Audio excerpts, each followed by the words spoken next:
প্রচণ্ড তাপপ্রবাহের কারণে এ রাজ্যে গরমের ছুটি এগিয়ে নিয়ে আসা হয়েছিল। কিন্তু গরমের ছুটি যে নোটিশ দেওয়া হয় তাতে কিন্তু স্পষ্টত কোনো ডেট বলা ছিল না যে কবে স্কুলগুলি গরমের ছুটির পরে খুলবে। যেহেতু পরিস্থিতি বা আবহাওয়া এখন অনেকটা অনুকূলে রয়েছে, অর্থাৎ সেই ভয়ঙ্কর তাপপ্রবাহকে আমরা কাটিয়ে উঠতে পেরেছি, আবহাওয়া এখন অনেকটাই সুইটেবল, সেজন্য রাজ্যের স্কুল শিক্ষা দপ্তরগুলি কিন্তু চিন্তাভাবনা করে আগামী মাসেই স্কুলগুলি খুলে দেওয়ার পরিকল্পনা করেছে। স্কুল কবে খুলছে? যে সমস্ত স্কুলগুলিতে এখনো পর্যন্ত আধা সেনাবাহিনী রয়েছে ভোটের জন্য, সেই সমস্ত স্কুলগুলি বা কবে খুলবে? দীর্ঘদিন গরমের ছুটি চলবার কারণে তোমাদের পড়াশোনাতে যে গ্যাপ হয়েছে সেই গ্যাপকে পরিপূরণের জন্য রাজ্য স্কুল শিক্ষা দপ্তর কি উদ্যোগ নিয়েছে গোটা বিষয়টা জানিয়ে দেবো আজকের ভিডিওতে। সেজন্য একটুখানি হাতে সময় নিয়ে ভিডিওটি প্রথম থেকে শেষ পর্যন্ত দেখো। অল্প মিনিটের ভিডিও, অনেক কিছু জানতে পারবে। ভিডিওটি ভালো লাগলে একটা লাইক করে দাও। চ্যানেলে প্রথম হয়ে থাকলে চ্যানেলটিকে সাবস্ক্রাইব করে পাশের বেল আইকনটি প্রেস করতে একেবারেই ভুলো না। আজ নিউজ 18 বাংলা সংবাদ মাধ্যম থেকে আমরা জানতে পারি আগামী 3রা জুন সোমবার তারিখে স্কুল খুলতে চলেছে। রাজ্যের সমস্ত উচ্চ মাধ্যমিক বিদ্যালয়, প্রাথমিক বিদ্যালয়, মাদ্রাসা, হাই মাদ্রাসা সমস্ত স্কুলগুলি কিন্তু আগামী 3রা জুন সোমবার খুলতে চলেছে। একটা নোটিশে আমরা জানতে পেরেছিলাম যে 2রা জুন রবিবার পর্যন্ত ছুটি থাকবে, তো সেই আর কি তারিখকে এখানে প্রাধান্য দেওয়া হয়েছে। 2রা জুন যেহেতু রবিবার, ওই রবিবার পর্যন্ত ছুটি, এবং 3 তারিখ অর্থাৎ জুন মাসের 3 তারিখ সোমবার, ওই দিন থেকেই কিন্তু রাজ্যের প্রত্যেকটি স্কুল পুনরায় খুলতে চলেছে।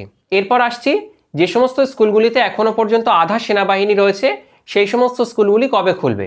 দেখো বন্ধুরা, এই নিয়ে কিন্তু স্পষ্টত কোনো কিছু এখনো রাজ্য স্কুল শিক্ষা দপ্তরের তরফ থেকে জানানো হয়নি। তবে আমরা সূত্র মারফত যতটুকু জানতে পারছি, যে সমস্ত স্কুলে আধা সেনাবাহিনী রয়েছে সে সমস্ত স্কুল আফটার ইলেকশন রেজাল্ট, অর্থাৎ এই লোকসভা নির্বাচনের চূড়ান্ত ফলাফলের পরেই কিন্তু খুলতে চলেছে। 1 জুন লোকসভা নির্বাচনের অন্তিম দফায় ভোট হবে, 4 জুন আর কি লোকসভা নির্বাচনের চূড়ান্ত ফলাফল প্রকাশিত হবে। তো 4 জুনের পর মোটামুটি 6-7 তারিখের দিকে হয়তোবা যে সমস্ত স্কুলে এখনো পর্যন্ত আধা সেনাবাহিনীরা অবস্থান করছেন সেই সমস্ত স্কুলগুলি খুলতে পারে। আর উত্তরবঙ্গের বেশিরভাগ স্কুলে যেহেতু ভোট দফা মিটে গেছে সেজন্য আর কি সেই স্কুল থেকে আধা সেনাবাহিনীগুলোকে সরিয়ে নেওয়া হয়েছে, কাজেই সেই সমস্ত স্কুলগুলি 3রা জুন সোমবার থেকেই খুলে যাচ্ছে। এরপর আসছি দীর্ঘদিন গরমের ছুটির কারণে পড়াশোনায় যে গ্যাপ হয়েছে সেই গ্যাপগুলো কিভাবে পরিপূর্ণ হবে। দেখো বন্ধুরা, রাজ্য স্কুল শিক্ষা দপ্তরের তরফ থেকে ইতিমধ্যেই বিদ্যালয়ের সমস্ত শিক্ষক শিক্ষিকাদেরকে জানিয়ে দেওয়া হয়েছে যাতে করে স্কুলে অতিরিক্ত ক্লাসের আয়োজন করা হয়।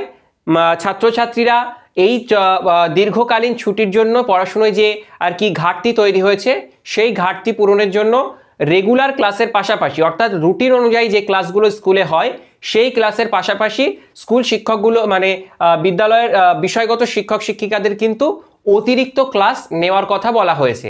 তো যাই হোক, এই ছিল আপডেট। তাহলে আগামী 3রা জুন সোমবার থেকে রাজ্যের সমস্ত স্কুলগুলি খুলে যাচ্ছে। যে সমস্ত স্কুলে আধা সেনাবাহিনী রয়েছে সম্ভবত সেই সমস্ত স্কুলগুলি আফটার ইলেকশন রেজাল্ট, অর্থাৎ চলতি লোকসভা নির্বাচনের চূড়ান্ত ফলাফলের পরই খুলতে চলেছে।